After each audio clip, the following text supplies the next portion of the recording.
please say yes more.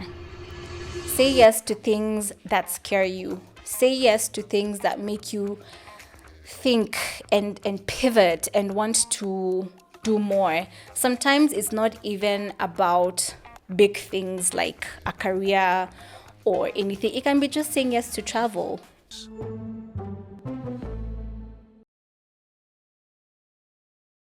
Welcome to another episode of OMG, another podcast. How are you guys doing? I am feeling great. I feel happy. I'm colorful, as you can see, in pink and orange. And I'm happy to be here. I hope you guys have been doing well. Thank you so much for everyone who tunes in, shares with your friends, your loved ones, the episodes. I love your feedback. Thank you for everyone who shares with me. Please make sure that you interact with us on all our social media platforms. OMG, another podcast. We are on YouTube. We are on Instagram, TikTok, and then you can find obviously the audio versions of the podcast on Spotify and Apple Podcasts. So, let's get into this week's episode, which I found interesting.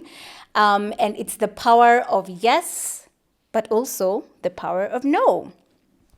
And how I thought about this is the fact that we say yes to something out of either people pleasing or also no. And then we find it harder to say no, or we don't want to be challenged. So, of course, when we hear about the power of yes, our minds go to the number one person who really unpacked this. Is it a phenomenon? Who unpacked this thought process? And that is Shonda Rhimes. And, she has a famous book called The Power of Yes. And I just got thinking, and I read the book, but it was a while ago, and I was refreshing my mind, and I thought about it. So basically, the story goes is that she was challenged by her sister. So her sister told her, "You never say yes to anything," because she was asked, "Do you want to do this? Do you want to do that?" So she describes herself. Let me actually read this. She is a self-described introvert who avoided public speaking and media events. If you don't know Shonda Rhimes, she's one of the greatest writers and producers of one of your most favorite shows like Grey's Anatomy, Scandal, Bridgerton, all of the above. So she's a great creative writer. She's a thinker, just a brilliant, brilliant woman. And basically her sister just told her, like, you never say yes to anything. And for her, this was a trigger moment. This is a moment that she decided to wake up. And for a whole year, guys, I don't even know if I'm brave enough to do this. For a whole year, she decided, I'm going to say yes. Yes to everything that people request of me. And she said yes to things that she'd normally avoid. So she started saying yes to media appearances, and that's when we started seeing a bit more of her, because we always used to hear of this big name, and guys are like crying out for her on social media, like, why did you kill off my favorite person in a series and things like that. She started doing commencement speeches because, she used to be invited for these events to, make an inaugural speech, and she didn't want to do none of that. And she started saying yes to even playtime with her kids. She even started to say yes to her health, and that's when she decided to lose weight. And yes to vulnerability. And what she learned is what now stuck with me. She started saying yes, and what it led to is that she became more confident. It made her more present in her personal life. And saying yes also gave her ownership over her own narrative, and especially as a Black woman in power, and as a brilliant mind. And this is what really challenged me. So saying yes to challenges take us out of our comfort zone, but it doesn't mean that you say yes to everything, but it expands you. So for me, I was thinking back to when was the last time I actually said yes to something that either scared me, something that I didn't want to do, but really led to an abundant life. One of the first examples was when I was in uni, when I was doing my undergrad. So when I was doing my undergrad, I was very clear from the time I was in high school, I was going to come in, I was going to do electronic media. And the only reason I wanted to do that is because I wanted to be in the media, either as a journalist or as a news anchor or someone in radio. So I wanted to use my voice to speak within the media. So that's the only reason really I did electronic media. But I was very clear about that. So I got to school, and I love the fact that, especially during your first and second years, they introduce you to a bunch of things. So that's when I fell in love with advertising and PR as well. Guess what? I started doing electives, and I graduated with a double major in electronic media and PR, and I had also done a few electives in advertising. So saying yes to that one thing that challenged me, of course, it made me stay in school longer. That meant I had more units to do. I had more workload to do, but I loved the fact that I stretched myself and I challenged myself. Okay, granted, I was a bit confused now that I was being introduced to PR and advertising, and I was kind of confused on what to do, but it gave me those skills. Now, why this is so important is I remember talking to one of my lecturers who was teaching me PR, Miss Nerea Thiego, shout out to you, amazing, amazing lady. And I asked her, so if I want to learn like kind of what career path I want to take and like commit to, what should I do? And she said, no, just study it all, do it all, just find an opportunity and do it. And then I realized like, yeah, actually I shouldn't, put myself in a box for one thing.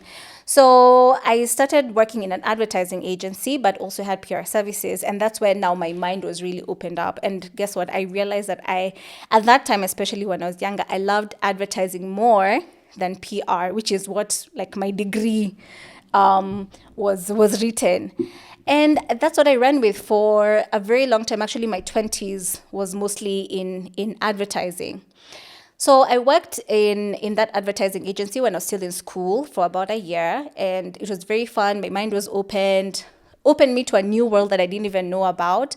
But I remember just having so much fun because I had given myself a chance to explore something further. Just because I didn't go to school for it, I was very blessed to have some amazing colleagues who really introduced me to it, and yeah, and it became something I actually chose over PR over time.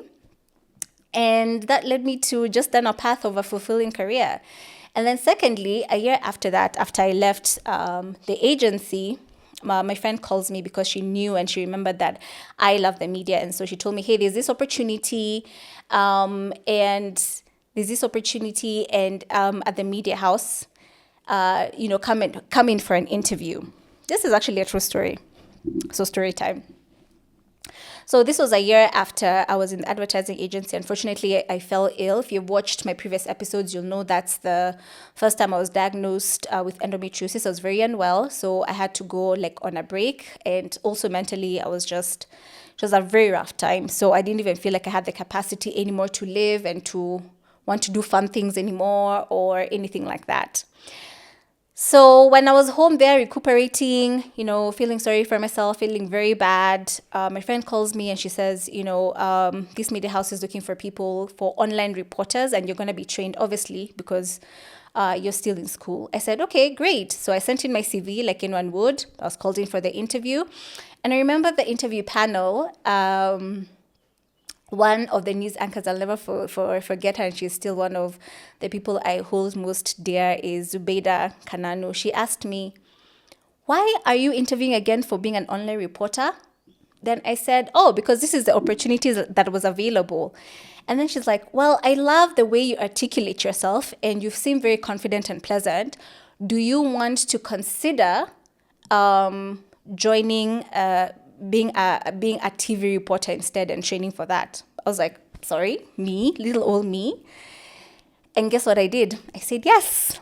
It was scary. Obviously, the thought of being in front of a camera was just so daunting.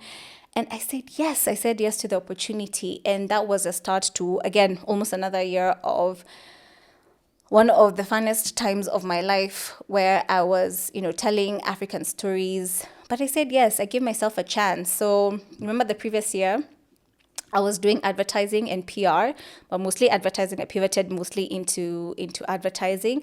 And then now I'm in the media, all because I said yes when I was in uni doing my undergrad to more than one opportunity, to more than just one path, and seeing that I can stretch myself and I can still be all of these things.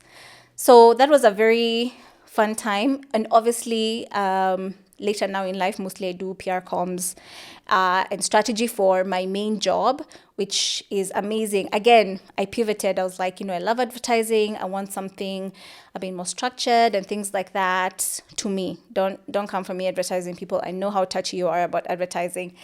And then I'm now fully immersed into that. So who knows what I will say yes to? I said yes to finally starting the podcast. I feel like I keep on mentioning that fact every 2 or 3 episodes later because it's such a big deal. It's something that I kept on saying that I will start and I kind of never really did, but now here we are.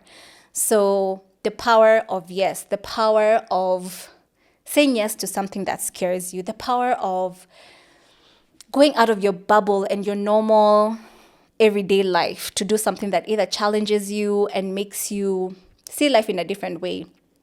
Another story time. In 2013, I was part of this program called ISEC. I don't know if you know it, but basically, some of my friends and I, we really loved the club. Again, this was still in my undergrad. We were still doing my undergrad. And so there was opportunities for you to do exchange programs, to go and volunteer for some projects that obviously ISEC was supporting. And I said yes to going to Egypt. I can't even remember right now because this was 2013, about 12 years ago. So I can't remember why we chose that country. But I think I remember it's because of the touristy stuff, like, going to see the pyramid, going to Aswan. So I remember with my friends thinking, yeah, that sounds like a cool country to go to. So you look at the projects that they offer and what you're going to be doing to support the project.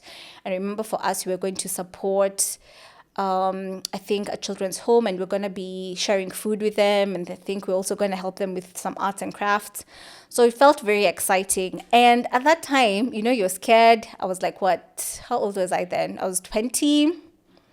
Yes, I was 20. I was 20 years old, so bright-eyed, so young. Anything could happen. That time was crazy. I remember that's when Egypt was going through like their revolution. They wanted their president out. And in the heat of things, can you imagine? That's when my friends and I thought, like, yeah, this is a good opportunity and a good time to go. Like, thinking back, I'm not too sure that was a wise thing to do. But anyway, said yes. Got there. Obviously went through the whole process of getting your visa approved, all those things, did everything, went to my parents, told them there's this thing. Obviously, that was an extra cost to them. Thankfully, they were very supportive. And they said yes. So also saying yes is not just about you. It's also when you want something that you're able to ask your community around you to support you in. So thankfully for me, my community, that is my parents, they said yes. And I went to Egypt. And let me tell you something, like, that is one of my most favorite memories of all. Like, I think I was even going to get married to an Egyptian at that point. I loved the country, well, some things, but I loved the experience. I loved being a global citizen because that was what ISEC was about. I loved being a global citizen. I loved meeting other people because it's not just, you're not going to Egypt and then that's it. You're meeting other people from ISEC. So I remember my roommates were an American. I think there was a Korean. There's also a lady from Brazil. And Pakistan. I made lifelong friends, and today I'm still connected to some of those people, and obviously seeing the tourism. So for me, my takeaway is please say yes more.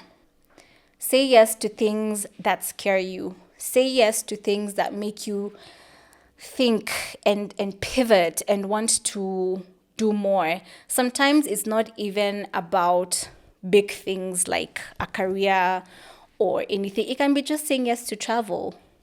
It's saying yes to your friend asking you to do something that you've never done before. For example, I'm part of a book club. Shout out to the Bookish Collective. And how I joined the book club was, again, this year I said I wanted to do and try new things and be fun and spontaneous. And so I don't know if I've shared this with you, but I do love reading books a lot. And so I was on TikTok one time and I kept on seeing this lady who kept on, doing reviews, and mostly the reviews of the books that she was doing are the books that I was interested in, either have read, was reading, wanted to read, and that is a lot of African stories. And then I followed her randomly and was following her content. And then she she made a call. She was like, I came into the country. I was just wondering if there are book clubs. And then she was like, yeah, you know what? Dang it. I'm going to do this myself. And so she was like, if you're interested in joining this book club, please come through. And at that time, you're like, you don't know this person. Those are the thoughts I had in my mind. You don't know this person. You don't know what they're about. You don't know if you're even gonna gel. But guess what? It was a Saturday. I don't remember. I don't think I had plans. That was the first time we were meeting for the book club. I told my sister about it because she's also a reader like me. She's an avid reader like me, and we love the same books. And we were given a month. It was like, this is the book of the month, and then now we meet up for the book club. That was one of the best, most spontaneous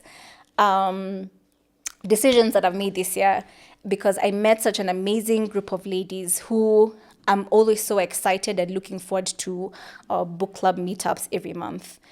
And so sometimes it doesn't have to be so serious about your career and the direction of your life. It can be just something that brings you joy, something so frivolous, something like a book club. A friend of mine recently said yes to learning how to ride a bike at 30, how old is she now? 32. When was the last time you actually learned a new skill? You've been saying you want to learn how to swim. You've never tried. Now you're going to say, oh, the weather is cold. Now you're going to say tomorrow global warming is too much. When was the last time you really said yes to something that took you out of your ordinary?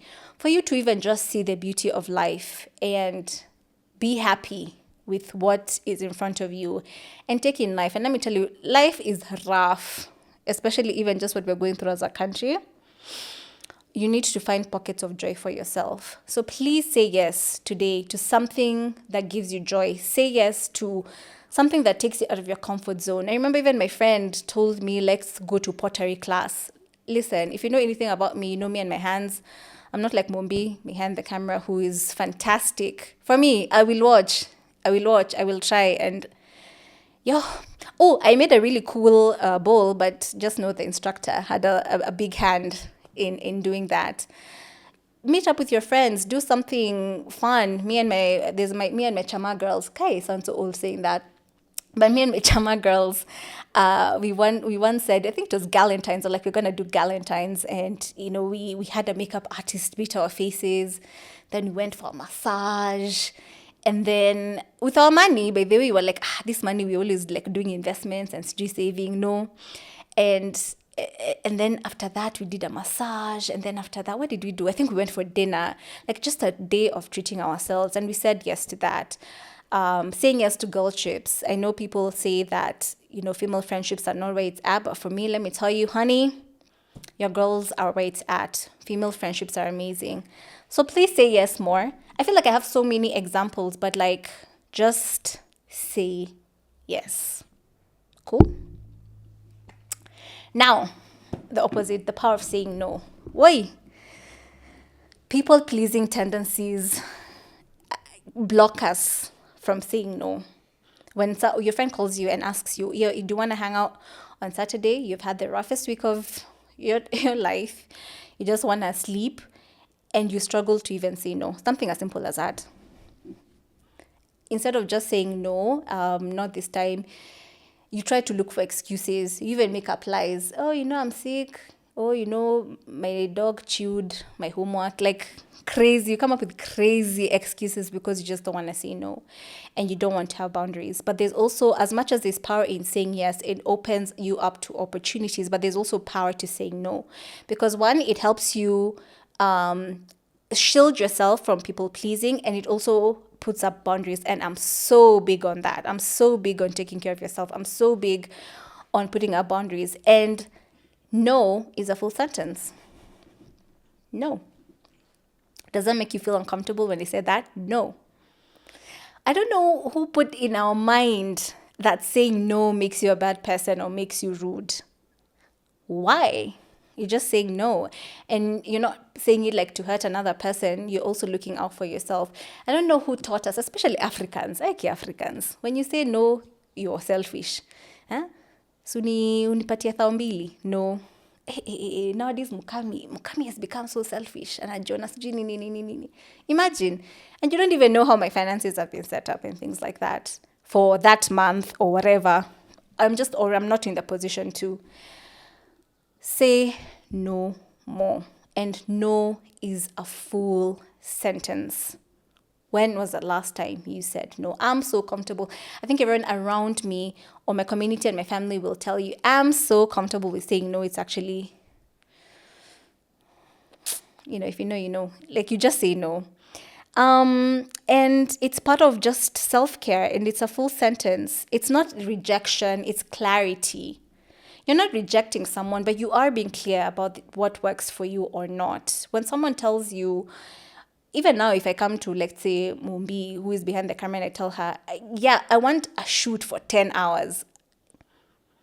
Mumbi Idol will tell me, absolutely no. No, girl.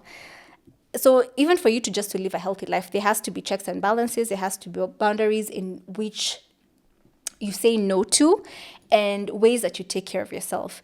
Especially as Aki, we need to unlearn. Please, let's unlearn this thing of people pleasing. Oh, if I say no, how will they look at me? How will they view me? Hey, now they'll say I'm a selfish person. Whoa, now they said I don't care about them. All those things. I mean, let's be honest with ourselves. Let's make sure that we are taking care of ourselves. So, especially women, we have a hard time saying no. I don't understand why. And we, especially as women, we struggle to say no because of one, guilt. You feel guilt of like, oh, now I'm letting someone down. They were coming to me, especially if it's within reason. And truly, if you do it, you're not going to be taking care of yourself. Let's learn how to say no. We are also afraid of disappointing others. That's a big one. This is where the people-pleasing tendencies come from. We want to be liked. I don't know why. Like I said previously, saying no is seen like such this big negative thing. And now you're a mean person who doesn't care. And of course, the big one, the fear of conflict. I think even in my previous videos I've spoken about this. Conflict is not necessarily a bad thing. Conflict is like you're just not on the same page. But now you're afraid of, if I say no to this piece of work that was not within my ability to do, let's say if you're at work, then now you're going to be seen as problematic. No, you're not taking care of yourself. Dangers of people pleasing by not saying no. You will have burnout and resentment. Why don't you remember this part? You're so unhappy. Now you even start dodging your friends' calls, your family's calls, because you know they're about to ask you something. You need to take care of yourself. Another danger is loss of identity. What do you stand for? You lose your identity because you're not able to say no. Unataka kufanya hii? Sawa, tuende. Sawa, tuende. Like, you don't want to say no. So what do you stand for? Okay? Then there's codependency. That now your relationships start being about what you say yes to. Because you can't just say no, which is a whole sentence. So now you're there. Again, you don't want to pick up your friends and family's phone calls. It's just a lot. And fear of being chronically overwhelmed and undervalued. You'll have burnout. You'll be stretching yourself.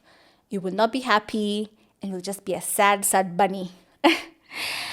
So some tips to stop people pleasing. So you pause before committing and, you say, let me get back to you. That's powerful in case you are struggling with this. I say that all the time, especially if it's something that I feel like maybe I'm not too sure if I'll have capacity for.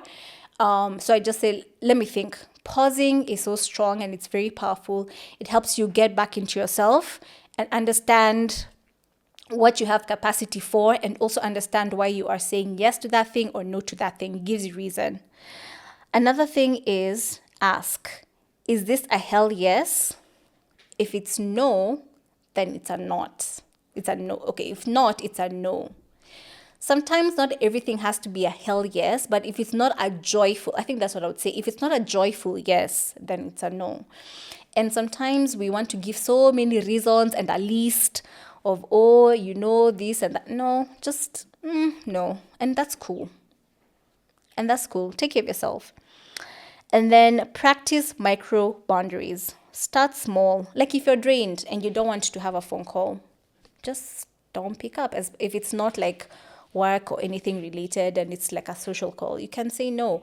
There's a thing I do, especially in the mornings. My phone is mostly on airplane mode until like around 8 or 8:30, where I feel like kichwa imechemka, sasa nimeamka, like now we can talk, we can have a conversation after a certain time. But mornings are just time for me to connect with myself, either to pray, to journal, to read, something that is for me, to exercise, something that is just for me. So you can now start practicing with those small micro boundaries. And finally, you can use scripts and prompting scripts. You can start saying things like, that doesn't work for me right now. What I'd said previously, let me get back to you. I'm focusing on XYZ. I can't commit to ABC at this point. And thanks for thinking about me, but I'll have to pass.